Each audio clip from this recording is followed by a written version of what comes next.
Okay, we were talking about temperatures. Mine actually got a little bit hot.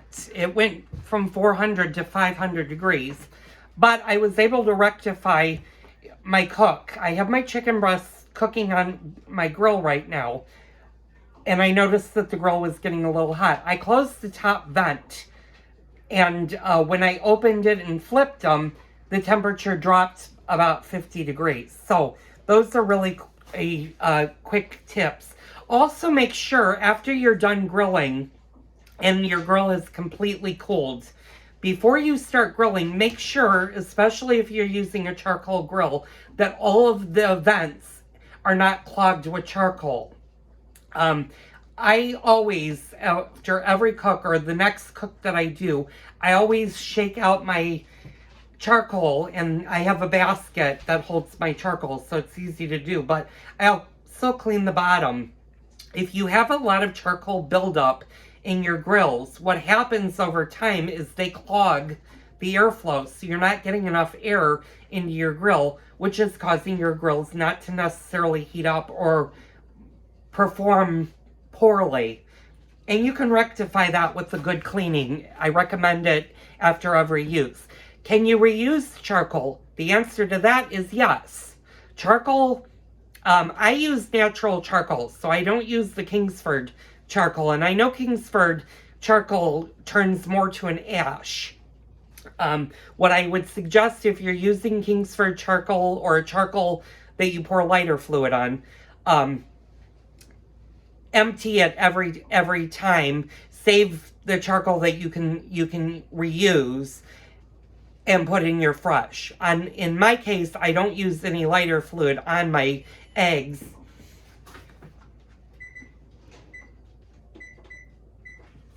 And what I do is I just empty the box, I shake them out, and I use the wood all the time because it is using natural wood. But that keeps the grill going, and I go through a bag of charcoal maybe once a month. So that in the long run, it'll save you money to reuse your charcoal. Now, if your grill has nothing but ashes, then obviously clean it totally out, empty it, clean it. You also, do you need to clean the grates that you're cooking on? It depends on what you're cooking. My cast iron, I clean them maybe once a week. I have a wooden paddle that takes off the layers, but the buildup gives our food really good flavor, and you really don't need to clean the grates. If you have something that is making a mess in your grill, then yeah, obviously you want to clean as much of the stuff off, because that's going to come back into the flavors of your cooking. But yeah, you don't need to necessarily clean your grates after every cook, especially if they're cast iron, because that seasons and makes it ready for the next cook. What happens if your grill is frozen shut? And I've had that happen to me. Hasn't happened to me in quite a while because we just have not gotten that cold. We had a couple of days where we were below zero, but fortunately for those days, I wasn't doing any grilling because it was just too cold and I didn't want to fight the grill. But if your grill is frozen shut, if you have a vent at the very bottom of your grill and you can open that, you can always stick in a lit piece of paper. Paper towels, you could soak a paper towel in oil and stick it in there and light that. That'll get your grill at least warm enough to where you should start to be able to move the top. Never ever, if you have a frozen grill, do not try to force the grill open. And when you do that, what's happening is you're ruining the gaskets that keep your temperatures. And we're going to talk gaskets much later in the season. I don't really need to replace my gaskets. I don't remember if the large needs to be replaced, but we'll do a video on that later, and we'll talk how often you should have to replace those grills. Now, you are going to want to, if your grill has a wheel on the top and that it's not attached, meaning you can take it on and off the grill, you are going to want to make sure that that's clean. And I will show you the reason why on a later video. Right now, my Minimax wheel is stuck. It's very hard to open, and that's because I have residue built up from previous cooks. So we'll talk about that later. I'm gonna run outside for a second. I'll be right back. Actually, I'm gonna take you guys with, since we're still doing the chicken breast. It is getting a little bit more darker out here, so hopefully you guys will be able to see this. And I'm not gonna put you guys up, so bear with me. Again, when you go to burp a grill, always let some airflow go in. I might do a video of not burping, but you definitely want to do that, because the last thing you want to do is have your hair and your clothes catch on fire. Okay, and then hopefully I don't know how good of a picture this is going to be, but those are my chicken breasts. What we're basically doing is we're just letting them cook for the last few minutes. They're almost done. They're almost going to come off. Now, you might be asking, well, I'm going to start my vegetables. You might be asking, after you're done cooking, how do I get my grill to cool down? Well, that's an easy thing. If you've got a gas grill, obviously you just turn off the gas and it'll actually cool fairly quickly. If you have a charcoal grill, the one thing to do is close all of your vents. That prevents the grill from taking in any more oxygen, and it'll naturally cool down.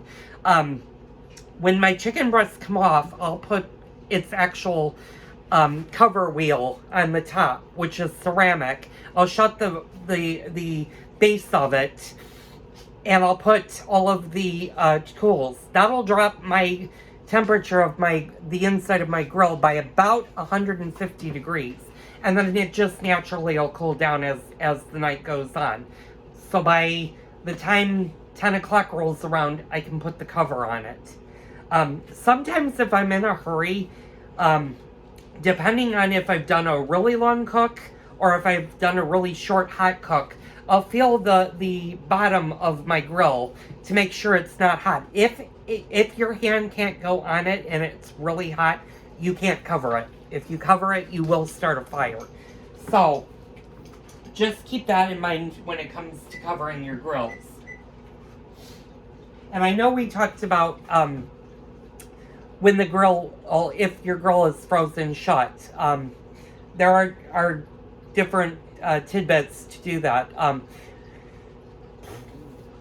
Always make sure when you're using a grill, whether it be a gas grill or a charcoal grill, if you're new to grilling, make sure to keep your grills away from your house, meaning don't have them sitting right alongside of your wall. You could see where my grills were. That's enough space so that your house doesn't catch on fire. I know I've seen some videos of people that have these gorgeous outdoor kitchens, but they're awfully close to the actual outside of the wall of your house, and what can happen is your grill can get really, really hot, and it can cause your house to catch on fire. I've seen a couple of videos where people unfortunately have lost their house for that. So if you're doing grilling, always make sure that your grill is at least 10 feet to 15 feet away from your house. I'm not saying that you need to put your grill in the middle of your yard. You don't need to do that, but just don't keep it close to anything if you're worried about anything catching on fire. And like I said, my grills are far enough away that that's not an issue for us. So I'm going to stop the video. I've got about 4 minutes for my vegetables to finish. My stuffing's almost done. I'm going to turn the breasts one more time, and then the chicken will be done and we'll be eating. So I'll be back with the final presentation of our dinner tonight, and I hope you guys enjoy. Okay, we're back. I'm back. Everything is about done. I've got 9 seconds left on my timer for my vegetables. I just checked the chicken breast, and it is almost fully cooked. It's a little bit pink, so I'm letting them go for another minute and a half on the grill just to finish cooking. You don't want it poultry to be pink. If it's pink, it needs to cook longer. Pork is different. There's now saying that pork, if you have a little bit of pink in pork, it's okay. You don't have to cook pork all the way through. Obviously, you don't want pork to be rare like a steak. That would be bad. But a little pink in pork is fine. You don't need to worry about picking up a bacteria if your pork is not all white all the way through. But chicken and poultry, you definitely need to make sure if you see any red or any pink in your poultry, keep cooking it because it's not done. And like I said, it'll be done in a minute.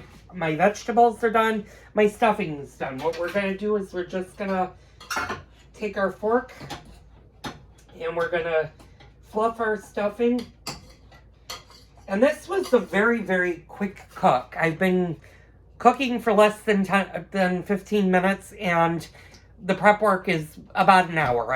I've been grilling for about an hour, and not grilling the meat, but the setup and stabilization and everything. I actually have my grill. If you need to cook something a little bit longer, you can go ahead and close all of your vents. You'll have enough heat in the grill to finish the cooking without overcooking your food. And that's what I did. I closed all of my vents and I put the cap on. So my grill is actually going to start cooling down. But it's not going to cool so much that my chicken can't go a few more minutes on it. And I'm going to show you my frozen vegetable. That's my cauliflower. And frozen vegetables are fine to have. You don't have to have fresh vegetables. I know where I'm from, in the wintertime, it's hard getting fresh vegetables. Well, obviously, this grocery store, but if you want good, homegrown, local vegetables, you're not really going to find those in the wintertime here where I live. But we're going to go grab our chicken breasts. I'll be right back. They should be done, and I'm going to call my husband and tell him we're eating.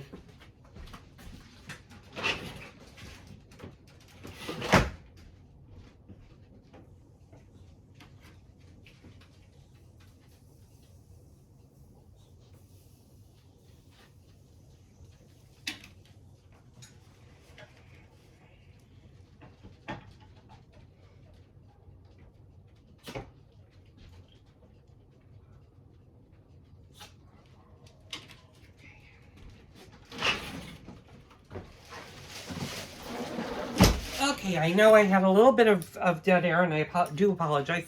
Okay, this is the final thing, and I'm going to turn you guys over so you can see that. Those are my chicken breasts. Like I said, I did a test, and you can see it on this one. I just cut into it a little bit, and you'll notice this part is thicker than this part, so I know this part's done. I just wanted to make sure that there was no red showing over here.